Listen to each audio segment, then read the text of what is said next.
রাব্বুল আলামিন এই পৃথিবীতে মানুষ সৃষ্টির পূর্বে ফেরেশতাদের ডেকে আল্লাহ রাব্বুল আলামিন বললেন, ওয়াইয ক্বালা রাব্বুকা লিল মালাইকাতি ইন্নী জাঈলুন ফিল আরদি খলিফা। ও আমার ফেরেশতারা, আমি পৃথিবীতে আমার এক প্রতিনিধি সৃষ্টি করতে চাই,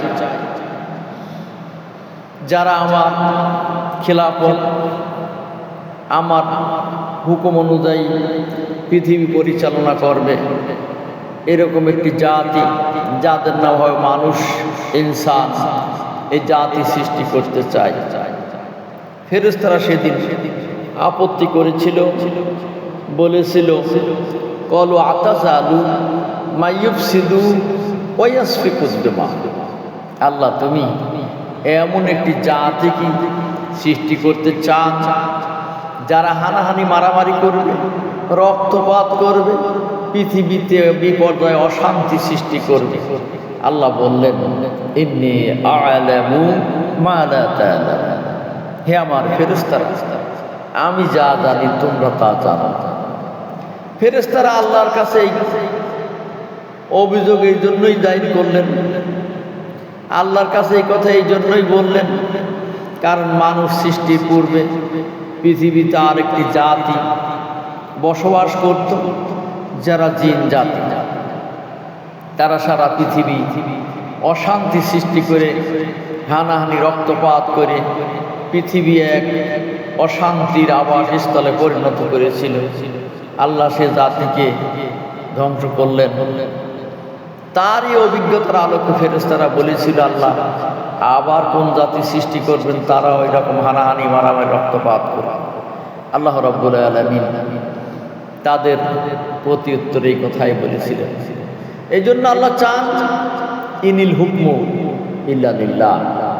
জমিন আল্লাহ, এখানে আইন চলবে আল্লাহ, এখানে শাসন চলবে আল্লাহ, মানুষ আল্লাহর প্রতিনিধিত্ব করবে। এই জন্য আল্লাহ রাব্বুল আলামিন মানুষ জাতি সৃষ্টি করে পৃথিবীতে পাঠিয়ে দিয়েছে। আর এই পাঠানোর পর আল্লাহ এই মানব জাতিকে এই পৃথিবীর প্রতিনিধিত্ব সৃষ্টি করতে গিয়ে মানুষ এক সময় আল্লাহকে ভুলে তারা জালেমে পরিণত হয়, স্বৈরাচারে পরিণত হয়। আল্লাহ সব কিছু বরদাস্ত করেন, কিন্তু আল্লাহ জুলুম বরদাস্ত করেন না। কারণ আল্লাহ রাব্বুল আলামিন বলছেন, ইন্না শিরকা লা যুলমুন আযীম। আল্লাহর বিরুদ্ধে শিরক করা সবচেয়ে বড় জুলুম। এই জুলুম যারা করবে, আল্লাহ তাদেরকে এক সময় না এক সময় ধ্বংস করে দেবে। তাই এই পৃথিবীর রাজত্ব, এই পৃথিবীর কর্তৃত্ব, এই পৃথিবীর নেতৃত্ব, সার্বভৌমত্ব আল্লাহর ইচ্ছায়। আল্লাহ রাব্বুল আলামিন আমি আপনাদের উদ্দেশ্যে যেই সূরা আলে ইমরানের 26 নম্বর আয়াত তেলাওয়াত করেছি, তারই আলোকে আপনাদের উদ্দেশ্যে আজকে কিছু কথা উপস্থাপন করব। আল্লাহ রাব্বুল আলামিন এই আয়াতে ঘোষণা করেছেন, কুলিল্লাহুম্মা মালিকাল মুলকি তুতিল মুলকা মান তাশাউ ওয়া তানজিউল মুলকা মিম্মান তাশাউ ওয়া তুইজ্জু মান তাশাউ ওয়া তুজিল্লু মান তাশাউ বিয়াদিকাল খায়র ইন্নাল্লাহা আলা কুল্লি শাইইন কাদির। আল্লাহ রাব্বুল আলামিন ইয়াতে বলছেন, হে আমার হাবিব, হে আমার রাসূল, দুনিয়ার মানুষের কাছে ঘোষণা দিয়ে দিন, এই পৃথিবীতে আল্লাহ রাব্বুল আলামিন যাকে রাজত্ব দান করেন, সেই রাজত্ব পায়।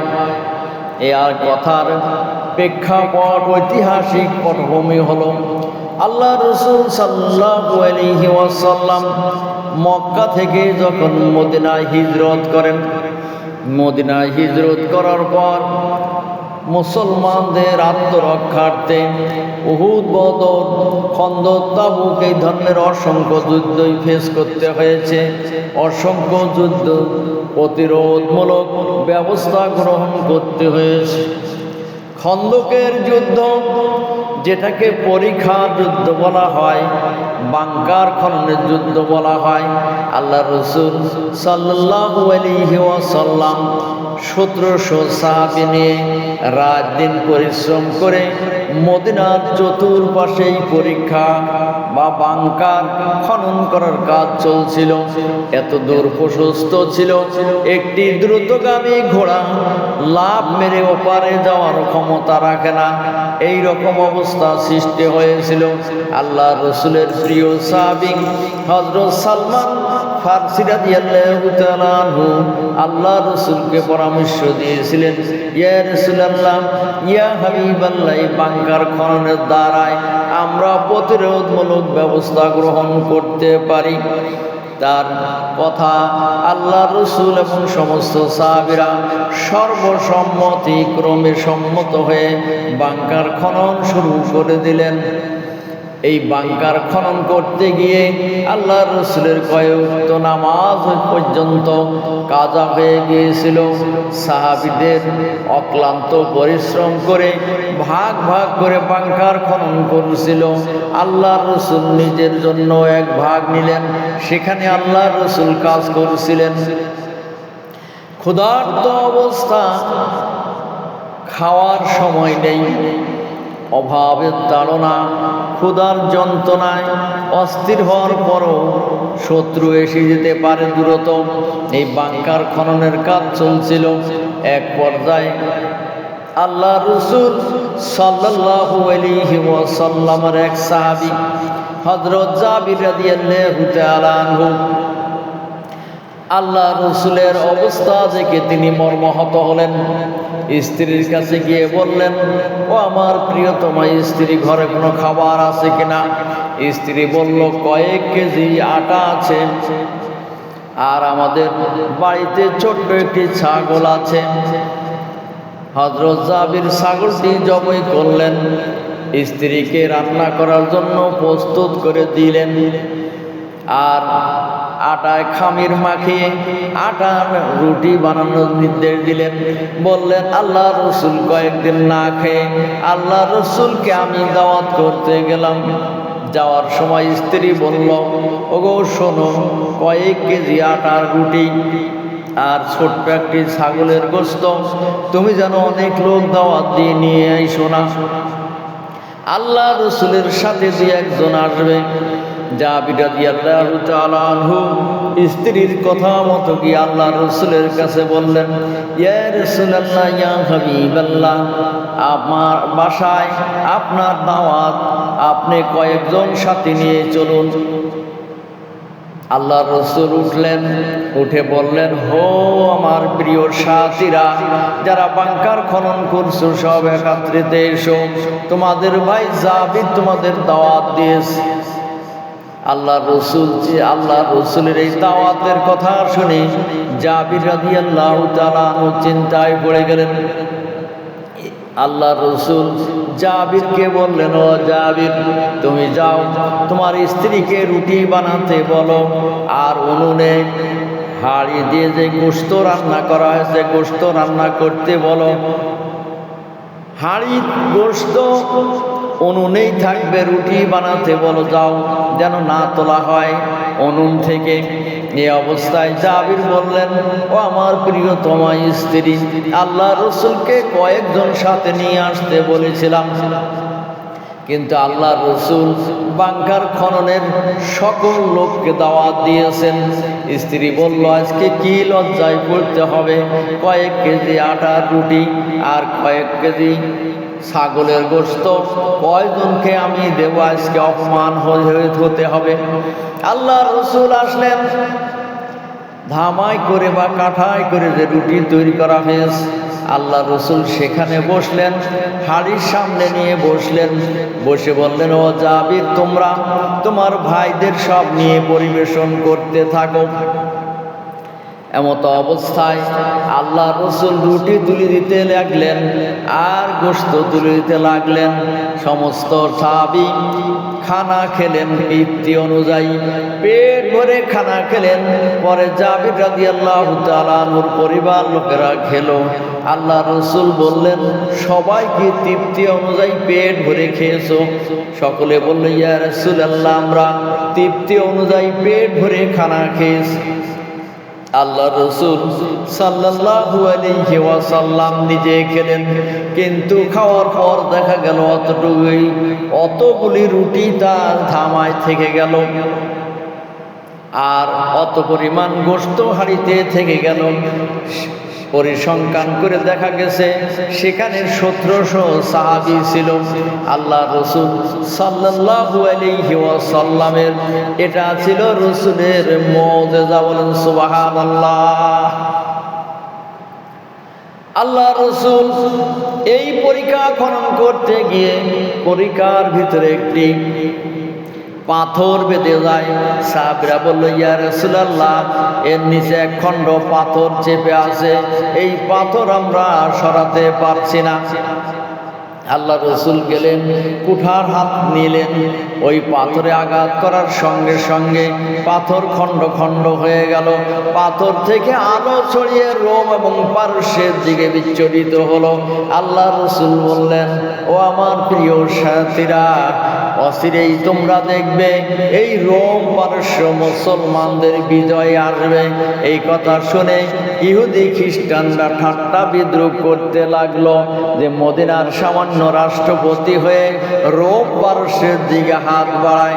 ঠাট্টা সমালোচনা করতে তারা থাকে। আল্লাহ রব্বুল আলামিন আল্লাহ রসুলকে বললেন, যারা ঠাট্টা করছে বিদ্রুপ করছে তাদের জানিয়ে দেন, কুলিল্লাহুম্মা মালিকাল মুলকি তুতিল মুলকা মান তাশাউ ওয়া তানজিউল মুলকা মিম্মান তাশাউ ওয়া তুইজ্জু মান তাশাউ ওয়া তুযিল্লু মান তাশাউ বিয়াদিকাল খায়র। আল্লাহ রাব্বুল আলামিন জানিয়ে দিলেন, ও আমার হাবিব, দুনিয়ার মানুষের কাছে আপনি বলে দেন, রাজত্ব দানকারীর মালিক হলো আল্লাহ। আল্লাহ যাকে চায় রাজত্ব দান করেন, ক্ষমতা দান করেন, নেতৃত্ব দান করেন, কর্তৃত্ব দান করেন।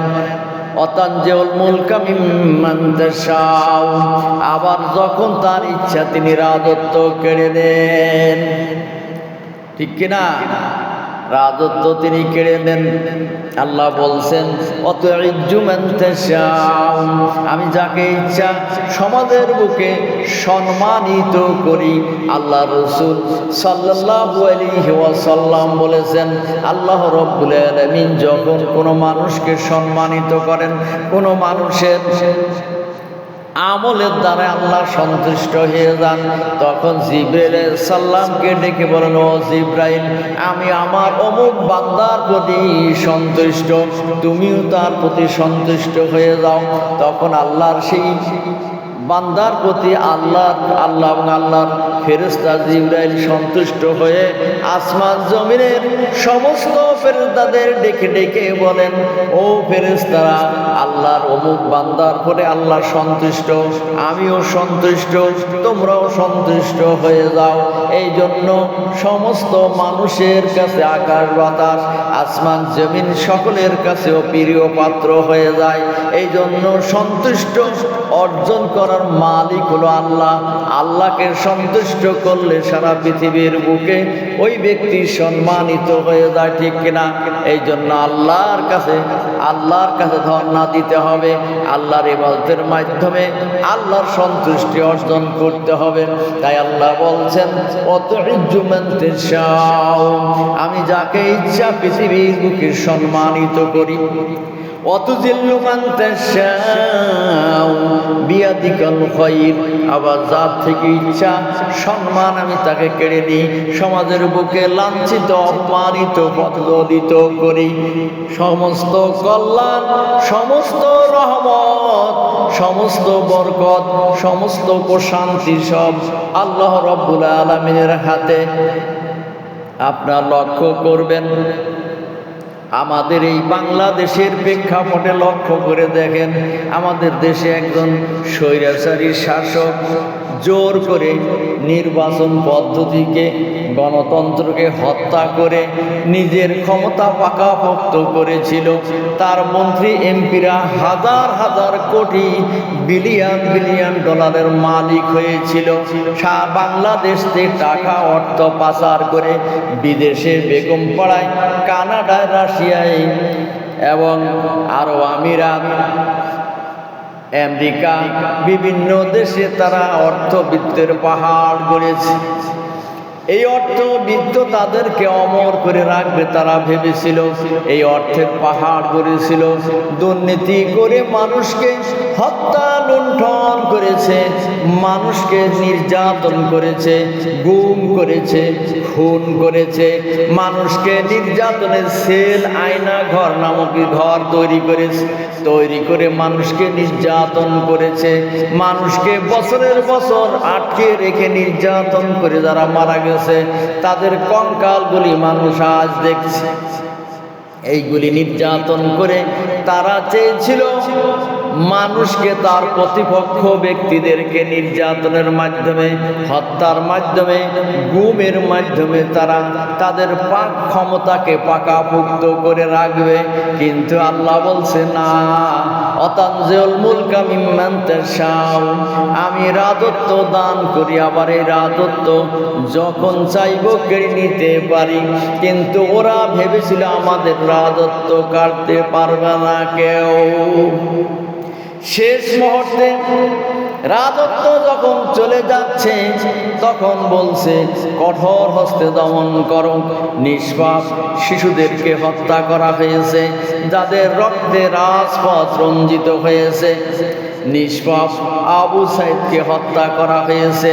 নিষ্পাপ মুগ্ধ যে অসহায় মানুষের মুখে পানি তুলে দিচ্ছিল তাকে হত্যা করা হয়েছে, রাজপথ রঞ্জিত করা হয়েছে। আর এই নিষ্পাপ শিশুগুলি তাদের অধিকার ফিরিয়ে পাওয়ার জন্য কোটা বিরোধী আন্দোলন করেছিল। যদি প্রথমেই তাদের এই কোটা বিরোধী আন্দোলনকে সে মেনে নিত তাহলে তার রাজতত্ত্ব হয়তো আরো পাকাপোক্ত হতো। কিন্তু সারা দেশের অসহায় মানুষদের যাদের উপরে জুলুম করেছে, শিশুদের আত্মচিৎকারে, শিশুদের কান্নায় তাদের বাবাকে ফিরে পেতে চায়, তাদের বাবার হাত ধরে রাস্তায় চলতে চায়, তাদের বাবার কোলে চলতে চায়। এই শিশুদের, নিষ্পাপ শিশুদের আত্মচিৎকারে আল্লাহ রাব্বুল আলামিন তার ক্ষমতা টিকিয়ে রাখার সব পথ বন্ধ করে দেন। জয়নক একজন ইসলামী চিন্তাবিদ দার্শনিক বলেছিল যে স্বৈরাচার তার পতনকে ঠেকিয়ে রাখার জন্য সব পথ বন্ধ করে দেয়, কিন্তু যেই পথে তার পতন ঘটবে সেই পথটা আল্লাহ রাব্বুল আলামিন খোলা রাখেন। তাই বিরোধী শক্তির আন্দোলন সংগ্রামে যত কিছু রক্ত ক্ষয় হয়েছে, জীবন ক্ষয় হয়েছে, কিন্তু তার পথটা পাকাপোক্ত হয়েছে তার স্বৈরাচারী শাসন। কিন্তু আল্লাহ রাব্বুল আলামিন এই নিষ্পাপ শিশু, এই কোটা বিরোধী আন্দোলন, এই ছাত্র জনতার আন্দোলনের এই পথটা আল্লাহ রাব্বুল আলামিন খোলা রেখেছেন স্বৈরাচারের পতন ঘটানোর জন্য। তাই ওই পথেই তার পতন ঘটেছিল। আল্লাহ রাব্বুল আলামিন স্বৈরাচারকে ছাড় দেন, কখনো ছেড়ে দেন না। তাই আল্লাহ ধরেন না, কিন্তু ধরলে আল্লাহ ছাড়েন না। 2 দিন সময় চেয়েছিল সেনাপ্রধানদের কাছে, কিন্তু তারা বলল বিপদগামীর ওই আন্দোলনকারী ছাত্র জনতা এখনই এসে যাচ্ছে, আপনার জন্য তারা হয়তো 1 ঘন্টার মধ্যে এসে যেতে পারে, আপনার জন্য সময় হইল 45 মিনিট। এই 45 মিনিটের মধ্যে আপনাকে ছেড়ে চলে যেতে হবে। এটা হলো ফেরাউনের দোসরেরা, ফেরাউনের এরা প্রেতাত্মা, ফেরাউনের রক্ত এদের দেহে প্রবাহিত হয়েছিল। হযরত মূসা আলাইহিস সালামের জাতির লোকদেরকে বনী ইসরাইল সম্প্রদায় তারা ছিল, তাদেরকে ধ্বংস করার জন্য মূসা আলাইহিস সালামকে মেরে ফেলার জন্য ষড়যন্ত্র করেছিল।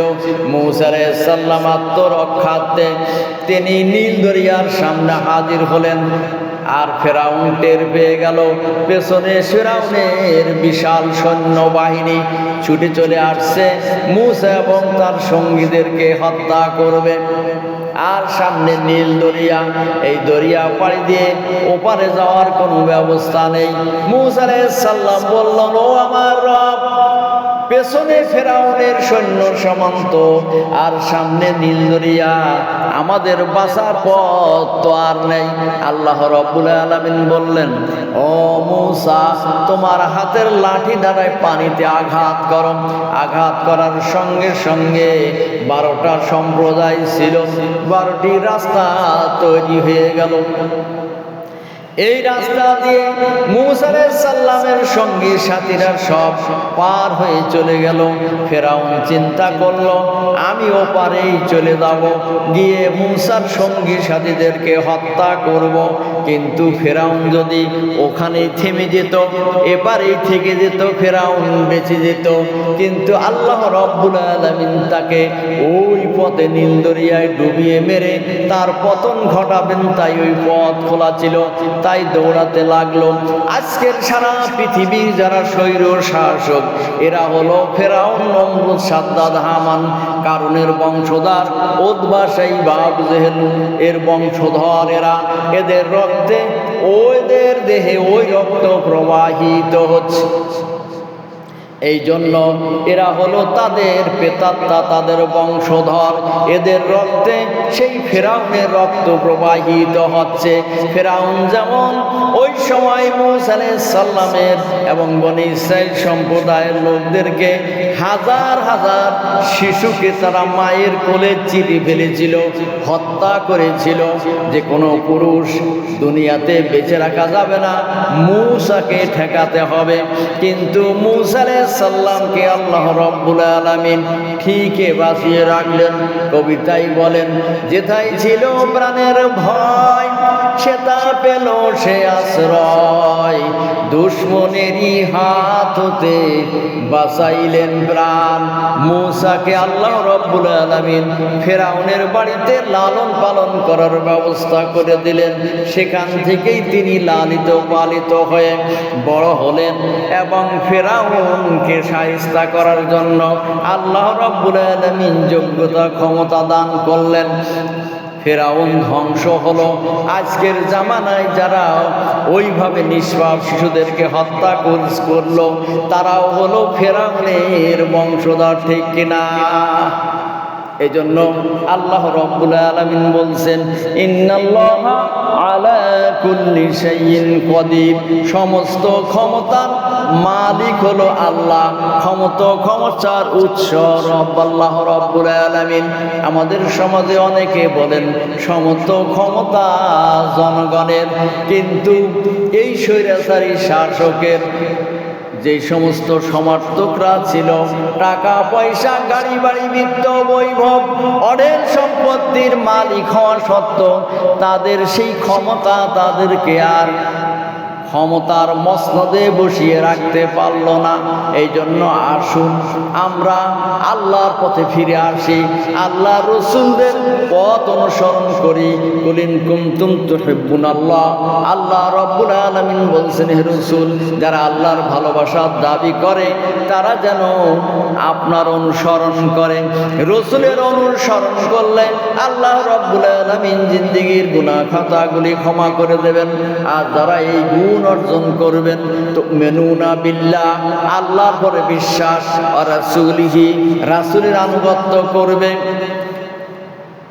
রাসূলিহি ওয়া তুজাহিদুনা ফি সাবিলিল্লাহ, আল্লাহ দ্বীনের পথে যারা কাজ করবে, বিআমওয়ালিকুম, সম্পদ দিয়ে, প্রয়োজনে জান দেবে, বিআনফুসিকুম যালিকুম খায়রুল লাকুম ইন কুনতুম তা'লামুন। আল্লাহ রাব্বুল আলামিন তাদেরকে, তারাই হলো যদি বোঝে তারাই কাজগুলি করবে। আল্লাহ বলছেন, ও মাসাকিনা তাইয়্যিবাতান ফি জান্নাতি আদন, তাদের সুসজ্জিত জান্নাত দেয়া হবে। আল্লাহ আরো বলেন উখরা তুহিব্বুনাহা নাসরুম মিনাল্লাহি ওয়া ফাতহুন করিব।